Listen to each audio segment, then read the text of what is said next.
welcome to our next module. Today we want to deep dive into the world of analysis as opposed to plain reporting. I'm Patricia Meyer, I'm a Senior Campaign Manager and in charge of the training of our CMs here at EIMS. As usual, let's start with a definition. Google gives you the following explanation of analysis: to examine something methodically and in detail, typically in order to explain and interpret it. So far so good. What does that mean precisely? Analysis for us means putting figures into context for the client. It means understanding and passing on key messages from the reports that you have generated and giving the figures a weighting. More importantly, it means helping the client understand the success of their project and understanding the reasons for certain developments. As opposed to this, what we usually call reporting is in many cases simply throwing data over the fence. And that basically means reading out loud or summarizing the figures in your report one-to-one without explanations and context wrapped around it. While this is a safe thing to do, the figures are there, you just need to repeat them out loud, it is not really what helps the client and makes us stand out. Everybody wants an analysis, but why is this so important? Well, first of all, because we're undertaking an activity for the client, so by giving them an analysis, we can take the client by the hand and help them improve their business and reach their KPIs. And believe it or not, a nice little side effect can be that we get more business for EIMS. It is also important because we can educate the client and act as a consultant rather than just being the person reading out the reports. Much nicer role. And believe it or not, clients can actually read. So repeating figures that they can look at themselves is a waste of time, quite frankly. Following on from this, weekly update calls are plain boring with just reading out numbers, let's face it. If you want to give it a bit of spice and grab your client's attention, you give them more than just the plain obvious. Okay, so we know all the good reasons, but how do you go about moving from reporting to analysing? Here are a few ideas, examples and tools you can use. First of all, let's have a look at what the point is of providing reports to a client. The main point should be to give them business intelligence, and based on that, to cross and upsell to them. But that's the next step. Let's stick to the figures first. Figures that help the client understand the success of their project and answer questions like, what am I spending my money on? Is it worth it? We want to help them understand how much money they make or can make with whom, how this can be increased. We want to help them understand their marketplace, understand their most successful data sources and their prospect and their customers. And ultimately, help them make informed decisions about the next steps. Bottom line, we want to help them find answers. I'll give you a quick example as an intro. Imagine your report throws up the following stats for a basic lead generation.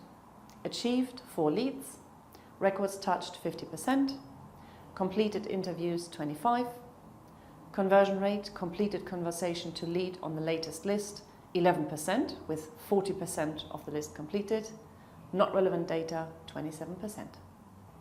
Here's an example of what your call could sound like. Mr. Client, we have achieved 4 leads. The agent has touched 50% of the database and completed 25 interviews. We have completed 40% of the latest list you have given us, and the conversion rate from completed conversation to lead is 11% on that list. 27% of data is not relevant. There's nothing wrong with that, the figures are all correct. But this is what we call throwing data over the fence. Here is what the same figures could sound like if you give it just a little analytical touch. The campaign is progressing very well, Mr. Client, and we have already generated 4 leads in the first phase of calling. We've completed 30% of the database, which is what we would expect for the time we've spent calling. We're looking at 27% of not relevant data, This is slightly higher than expected. Usually we would expect 15 to 25%. So far it hasn't been an issue for performance, so we will keep monitoring this closely for now to see if it increases or decreases. The latest list you've given us shows a very good conversion rate of 11%, with 40% of that list completed. So this seems to be a good data profile for future activities. The words now highlighted in green will show you what gives these figures a weighting as opposed to the previous example. Progressing very well, already, which is what we would expect, slightly higher than expected. So far it hasn't been an issue for performance. Presenting it like this will make a hell of a difference. So how can we get there? When we want to give our figures a little more spice, there are different steps that will help you looking at your data with analytical glasses on. We can group them into 5 headlines. Figures in context, figures in relation to each other, so comparing, development over time or trends, value added, and finally the question why. Let's have a look at those in detail. Now, one thing we won't cover in this module is where to get the specific figures from, so which reports to use, simply because they are so different for the different project types. And honestly, we would be here forever. A good in-depth knowledge about your standard reports and what type of reports you would use on your specific project can be gained from the service journeys and the reporting modules. When we say putting figures into context, we mean that we give the information a weighting based on the bigger picture and on the overall circumstances. A simple example would be, we have achieved 50% of our target. So far so good. But isolated, this figure doesn't make any sense, because if we've spent 30% of our budget, this is a reason to celebrate. If, on the other hand, we've spent 100% of the budget, we have a problem. So the same figure can mean 2 completely different things, depending on its context. Always take the context into consideration. When we talk about comparison, we want to put figures in relation to each other. So giving the information a weighting based on comparison and on general standards. It seems obvious, but this requires looking at your data as a whole and knowing which factors and metrics are important to your specific project or project type. It also requires knowing project standard and also what your client could be interested in, so what's important for them and their KPIs. Our e-learning modules about typical metrics and metrics to keep an eye on will give you some ideas, and the service journeys e-learning will also help you with what exactly you need to look out for on the different project types. Imagine your report says that list A has a conversion rate of 2% and list B has a conversion rate of 11%.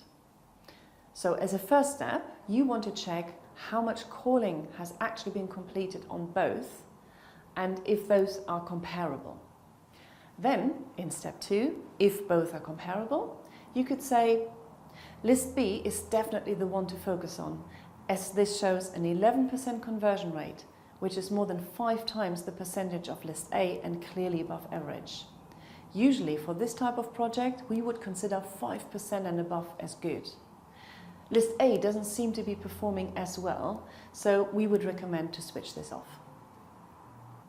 When doing our analysis, we can also look at value added. So how much have we improved any aspect of the client's business?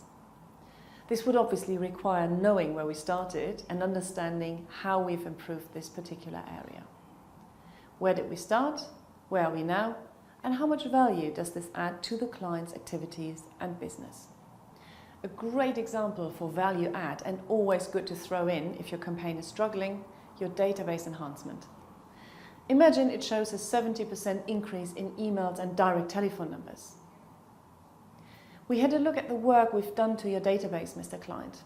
We've found that compared to the original database you've given us, we have enhanced direct email addresses and telephone numbers by an impressive 70%. So we've added great value for you for future activities and contact with your prospects. So we have improved part of the client's business by giving them direct access to people they want to do business with and market to. Great, worth pointing out. Another way of analysing your figures is by looking at the progress or development over time, or establishing a trend by looking at certain criteria. This could be simply comparing weeks or months or quarters, and then establishing if the trend line goes up or down. Or you look at your results and take into consideration several factors that would form a prospect profile, like company size or IT environment. So anything that your team have found out about the prospect. Basically, in which type of company do we have the most success? Here is an example. The pipeline value in total is $700,000 this week. We have looked at the development over the last 6 weeks, and we can see a steady increase overall, and especially for reseller XYZ. So we are definitely heading in the right direction, and we are on track for hitting our target. Or another example, we've had a look at the most successful company profile, and we can see a trend here. Most interest in your solutions comes from companies with more than 500 employees that have competitor X in place. So a competitor attack looks like a promising activity. The question why is a great tool to turn your reporting into an analysis. As soon as you see something unusual, your first question should be why. A bit like a 4-year-old in their endless curiosity. So we want to deep dive into the data. We want to look at all the factors that could influence a certain metric and find out what the reason for the figure or trend could be. What those factors are mainly depends on your project and project type, but in general you can start by looking at the 4 main areas and if anything has changed in those. Result quality and quantity versus calling hours spent. So have we done enough calling? Have results criteria changed? And then data, could the reason be quality or sufficiency? Or is there a specific segment that could be the reason, for example, focusing on a specific industry or geo or marketing activity? Then agent performance and productivity. Are the agents productive enough? Is there a new agent? Are there a lot of QA issues? And finally, the follow-through post-result generation. Are results being followed up and updated regularly and accurately? What's happening with the results? So, as soon as you see an unusual figure, you can check against those 4 to start with if you can find your why in there. Here is what it could look like. Our Channel Concierge team has initiated 25 marketing activities with your partners, Mr. Client, which is a drop by 3% compared to last month. We looked at the reasons and have seen an increase in pipeline and closed business in the same time frame. Equally, the nurture rate has increased. We spot checked with the partners and they confirmed our conclusion. Because it is the end of the quarter, they were focusing mainly on the existing opportunities instead of wanting to create more demand, which they would struggle to follow up at this point. By now, you should have a good idea of how you can start your analysis. It is not rocket science because it is mainly about asking yourself and your data questions. We have collated a few pointers for you, so what you do is sit down with your reports and ask yourself those questions. They will also be downloadable as a PDF. The first one is a great one. So what? For example, the agent has used 15% of the budget and completed 10% of the data and got 1 lead. So what? What does that mean? And following on from this, is this figure good? Is it bad? Is it average? For this one, you can think in color codes. So is this figure green, amber, or bright red? You can also ask, how is this important? For example, 27% of not relevant data is important because this is an indication of data quality. If this increases, we need to act to ensure campaign success. A good question is also a simple, is the campaign going well? Are we going to hit target? What needs to happen that we do? Similar ones are the questions like, is it or is it not where the campaign should be? Or is it getting better or worse? A good question, if you look at the bigger picture of a campaign, is also, how does this fit into the overall context? If you want to give your stats some more meaning, you can ask, for example, how good or how bad is this compared to last week, last month, last year? Compared to industry standards, trends, series decisions, client internal KPIs, EMS expertise averages. Or you look at how much a figure has increased or decreased, and obviously why. What is the reason? Once you start looking into the whys, you can check, has something happened at the same time or beforehand that triggered that change? On the hunt for the why, it is always good to check, how have actions we have taken influenced the figures? And also, what other factors could potentially influence this figure? And finally, if you want to check trends, you can ask yourself, can we recognize any trends? So, what kinds of patterns keep repeating? What are the deviations from these? Are there contradictions? And especially the contradictions can be ever so interesting to investigate. Hopefully by now you should have some good ideas and tools for your next analysis. To wrap up this section, we are going to give you a few ideas how you can word your analysis. We will let you have a read through those sentences. If you get stuck, they can give you a hint what to look at and how to phrase it.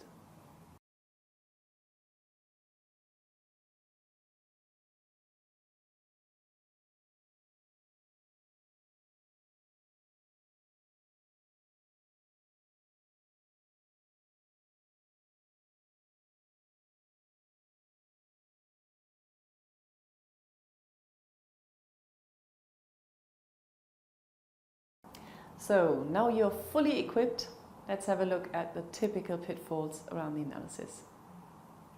Number one is sacrificing the analysis to time pressure. Because we sometimes have to rush things and need to be ready within minutes, we don't take the time to ask ourselves vital questions. A chance missed to stand out in front of the client. The next two go closely together. Not knowing your campaign and not knowing your data. Both are fatal if you want to provide a good analysis. If you don't know your campaign, the why and the client's bigger picture KPIs, you won't be able to give the client anything meaningful. The same applies to your data.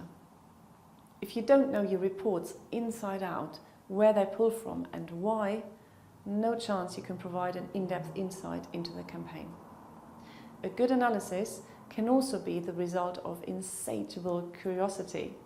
So if you're not curious about your findings, you will probably make life harder for yourself.